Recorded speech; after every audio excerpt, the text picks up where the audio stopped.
you see plot year on the x-axis and Germany on the y-axis. So same way,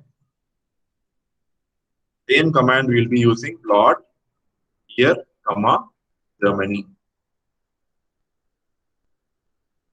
Okay. Now you see you will be seeing another graph with the data of year and Germany. Okay. So you see as the it will be in the form of task. You need to complete the task, and once you write the correct code, it will say whether it is correct or not. So once you write the correct code, you will get you have to run the program and you will get the output. And after getting the output, you have to submit the answer and see if it is correct. If it is correct, means then you can go to the next task. Okay, by this only you can read. You can learn MATLAB rather than learning from textbooks. Only when you do live examples and plots, you can easily understand MATLAB. Now you see already we have Germany plot.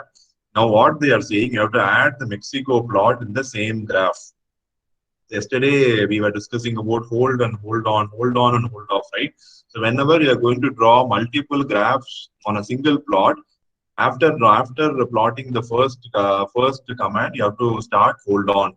So once you start the last, once you write the last plot command, you have to write hold off. That's the simple logic.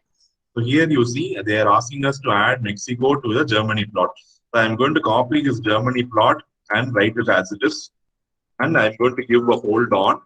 The hold on means you are instructing MATLAB to wait till you plot all the graphs in a single sheet, single plot. Next you write plot year, comma, Mexico. And you're done with that. But you have to instruct MATLAB saying, whatever I want to plot, I have plotted everything. Now I'm going to hold off. Okay, now if you run this, you can see here the graph. You have two graphs, one for Germany and one for Mexico. This is available in the same graph. Okay. And once I submit my answer, you see the answer is correct. So is Mexico plotted? Yes.